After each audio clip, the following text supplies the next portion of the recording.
So, how good is Luocha compared to Bailu? As I discussed in my previous video, with the if you guys haven't seen it, it's the how good is Silver Wolf after the nerf. I said that I was going to probably most likely skip her and pull for Luocha. His name doesn't really bother me, but because the only free healer you have is Natasha, with, if you get lucky, Bailu. So now we're going to see just how good Bailu is compared to Lelouch. That said, people are saying that Natasha has better healing than Bailu as is, and Bailu is a 5-star. And the reason why they say that is because Bailu's like its heals bounces all over the place. So if you have one critical injured like character, if you get lucky, the heal is going to bounce twice on them, or even if you're even luckier, 3 times on them and heal them fully heal them. But the problem is it's chance based, because that heal can bounce over to another character that's already fully healed and just waste a heal on them. As compared to Natasha, it's literally all of the healing goes straight to that person. Even though her healing is just a tad bit maybe lower, it is still a more guaranteed heal, fully heal, than Bailu's. That is the main problem I've seen people having with Bailu. But that said, Bailu has a revive for in case one of the characters dies. I think it can only get triggered once. So, in that regard, Bailu is better, because she is technically a 5-star. But Natasha, on the other hand, can she can survive a fatal injury. So Bailu does sound like the better option because she is a 5-star, so she has a revive. If you are lucky, her healing does do more, but at the same time, she isn't really that good. But yes, let's just see how Luocha is better, is compared to Bailu. Alright, so let's talk about Luocha. In my previous video, I talked about how good Silver Wolf will be, and it's only appropriate to talk about Luocha now. Luocha is going to be the 3rd healer that will come to the game, making him a pretty valuable choice for those who don't have Bailu or other sustained characters like Japar. I just want to touch on this. You know, after 300 pulls, on the standard banner, you get to choose who you want.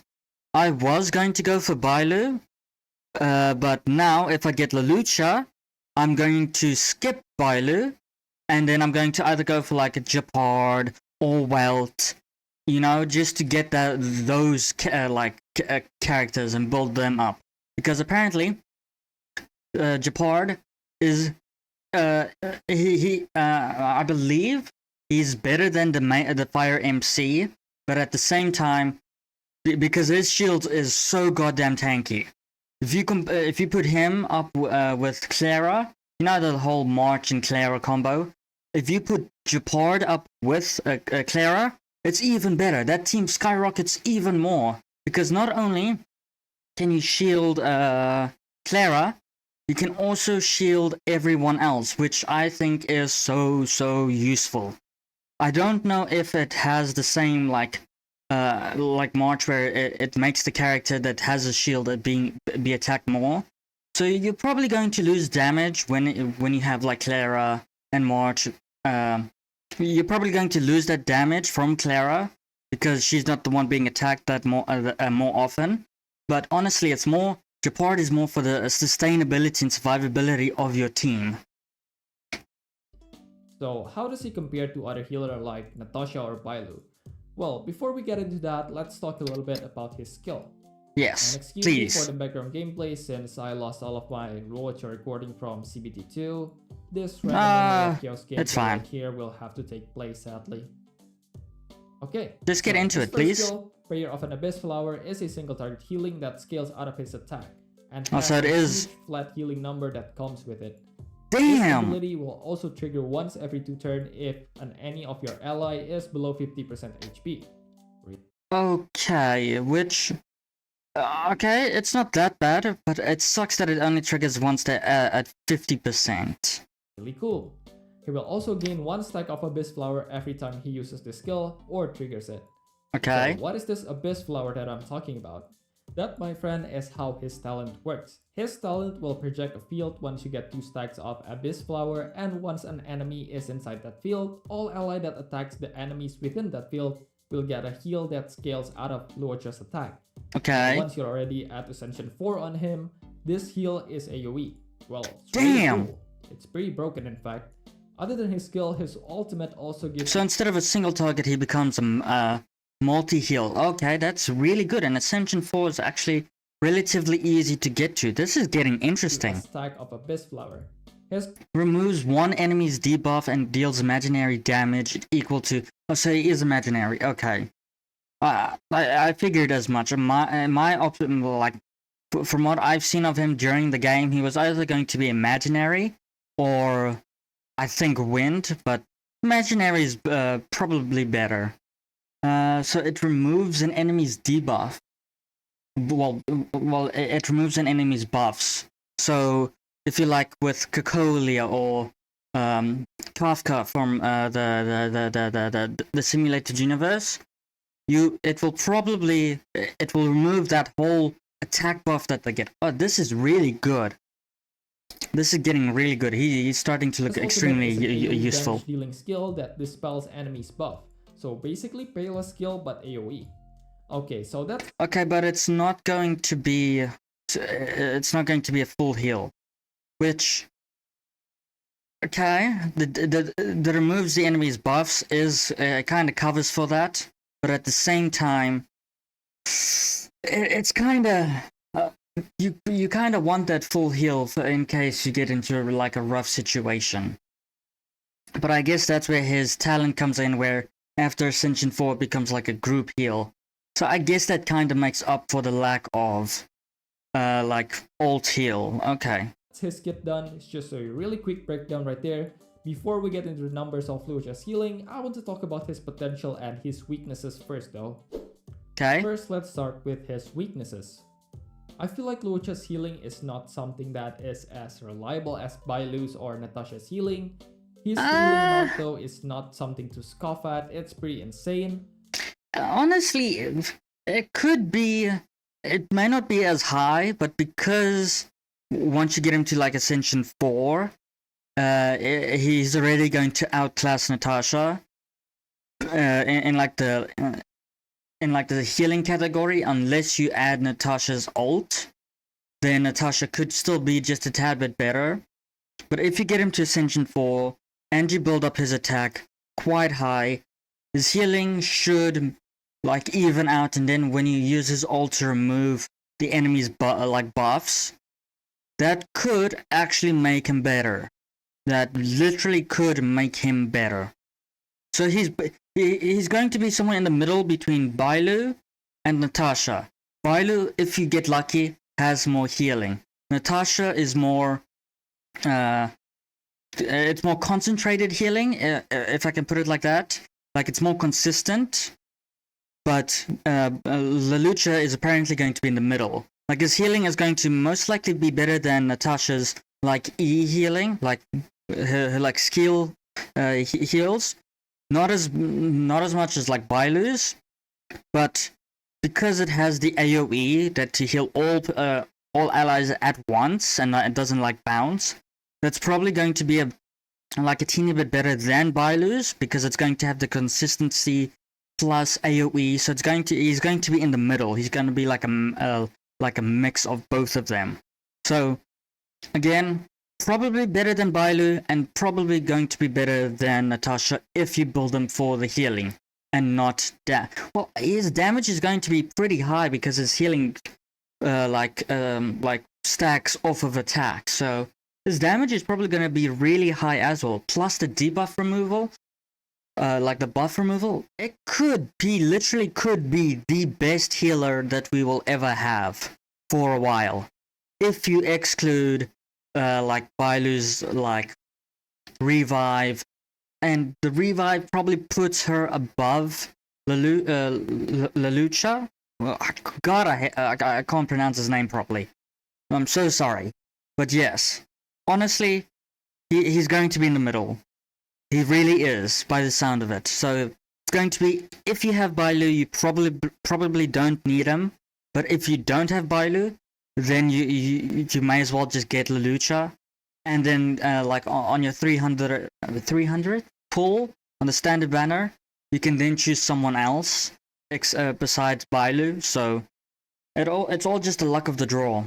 But the thing is that his talent requires some more planning to activate than something like Natasha's or Bailu's healing. Without his ultimate, this means activating his talent requires 2 skill points, except if you have an ally below 50% of their HP. Just by looking at his kit, it seems like he's not going to be the most skill point friendly healer. Don't get me wrong though, he's not going to be a skill point negative character whatsoever. It's just that he requires more skill points to work when compared to the other healers, for example. His ultimate is also going to be a nice addition to his Abyss Flower supply, and his ultimate Dispel is also going to be really good in contents like Memory of Chaos when there's going to be a lot of enemies that uses buffs. Like the small ball that gives the whole enemy waves an attack buff, for example. Yeah, those things are annoying. Right away with his... Those things are very annoying if you let them stay on the field for too long. They get so goddamn annoying. Ultimate. His Dispel is going to be a really nice tool, and a really good one at that, I'm sure of it. And being the second character to be able to do that in the game, and an AoE to boot, is really nice. He's also going to be building attacks, so without a doubt, he's going to be the squishiest healer in the game. So just keep that in mind. But if you have Japard or you have like the Fire MC, it will probably offset that squishiness by a hell of a lot. And we don't know what his traces are. Well, we're going to see at the end of the video.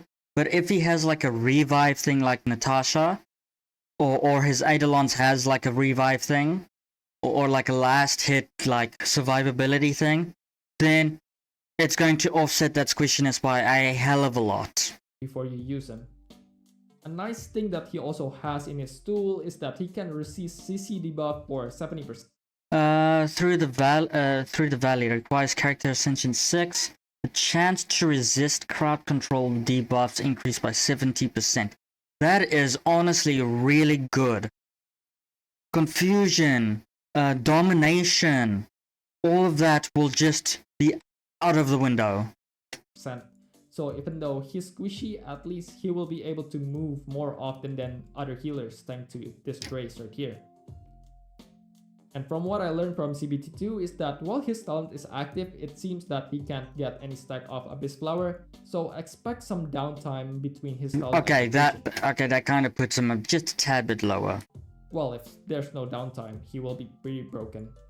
Yeah, I guess. Mine is that when you use him, you can plant his talent and save it up when the enemy does a big AoE attack. But his biggest potential in my opinion is if you pair him up with someone that does a lot of follow-up attack. I'm assuming that his talent also procs with follow-up attack here, so pairing him up with someone like Lara can be a really good option. Yeah. You can also pair him up with Himiko and Herta, for example, for the follow-up attack combo. Someone like Blade in the future is also going to be a perfect match for him, since Blade can easily go below 50% of HP to proc Luocha's skill, and he does a lot of follow-up attack. Arlan can be a really good choice to use with him. As bad as Arlan might be as a DPS, he is a character that can easily go below 50% HP and does not consume any skill point. That may make him more viable, because the only reason why people don't seem to use him is because you need a healer to run with him, and because you don't always have like a free healer, because you either need like a healer on the other team, most likely, so you don't have one for him, because most people don't have Bailu. So yeah, that could make him more viable if you get Luocha. Luocha? Fuck me. So he's a really good character to mitigate Luocha's skill point requirement, and allows you to bring skill point hungry DPS like Sila, Shushang, or a high speed Dan Heng into your team. Okay, so that's great, but that doesn't matter, right, if Luocha himself is not healing enough to keep your team alive. Well, the good news is, even though he has the hardest healing to control and the squishiest healer out of all of them, his healing number is the best out of all 3 options in the near future. So I made some calculations here. In this calculation, all 3 healers cast their... Damn, 15,000. That is honestly a hell of a lot. Talent, skill, ult. Yeah. See, like I said, he is going to be in the middle between Bailu and Natasha. Just because Lelouch's like healing only procs at 50%, which is going to be very annoying to like actually do. But when it does, and you have him like ascended to 4, like ascension 4, he is going to do like an ult heal, like heal everyone. So he technically does have like an ult. His base healing thing is technically an ult once you get him to ascension 4. So it's going to be, do you want to use him or do you have Bailu or Natasha? That's how it's going to be. So honestly, I'll hold my thoughts on if I'm going to pull him after the video. An ultimate, while Luocha will be activating his talent. So this actually simulates a battle over 5 cycle where the healer actually does an auto attack after a skill for 2 times. I made it so that in the 2 turn that Luocha's talent is active, all ally except 1 team member will attack at least once per turn. So 7 talent proc for Luocha. And in this calculation, I also count Bailu's Invigoration to proc 6 times. As you can see here, his number is the highest. Bailu's healing could go higher than this if all of her Invigoration procs, but Luocha would still come out on top if he triggers his skill automatically once. Okay. So their healing power is kind of equal on certain conditions, but like I said, his healing is not something that is very controllable and might not be there when you need it the most. Yeah, because... oh my god! Because of that it only procs at 50%, I'm really hating that. I really am, and that's such a bad thing. So I bring it up to about 60. That would make him a teeny bit more viable. God, I hate that they did that. So, how good will Luocha be? Outside of the numbers and all, this is going to be a fully speculative section right here. For me, unless you have a team in mind for the future to abuse his talent. So if you have Clara or planning to pull for Blade in the future, he's just another healer in my opinion. But his ultimate AoE Dispel might help you a lot in Memory of Chaos. And if you don't have Bailu or Japard, he's a solid choice. So that is my conclusion right there. And that is pretty much it. If you enjoyed this video, make sure to like the... So what he's saying is, if you have Clara like I do, he's going to be really good. If you're going to if you're planning on pulling for Blade in the future, I'm going to like watch like reactor video soon about how what Blade does, because I know next to nothing about him. Then if you're gonna pull for Blade, pull for Luocha. So because he's basically like a 5-star Arlong. So yeah. All in all, why did they have to make his skill proc, the healing proc at 50%? Why? Why? But again, hopefully it gets buffed up to at least 60, just to make him a teeny bit more viable. If not, it's oh well. As this guy said, if you have Japard, then you don't need him. If you have Bailu, you probably still don't need him. So we're going to have to see. Well, I'm gonna have to wait and see if I pull Bailu by pure chance in the like standard banner, but by pure utter chance, then I may skip Luocha. If Blade sounds like he's going to be really good, then I'm going to go for Luocha. I really am. He's going to be my number 1 pick. But for now, his overall kit makes him less viable or more less like wantable. But at the same time, certain characters in the future will make him the most broken healer ever. So it's, for now, I'm still planning on getting him, but at the same time, if I get Bailu, I might hold off on him. I really will. So let me know what you guys think of Luocha, and if you guys want any changes to happen, and if you do, let me know in the comments exactly how you guys would want to change him. So with that being said, you guys enjoyed.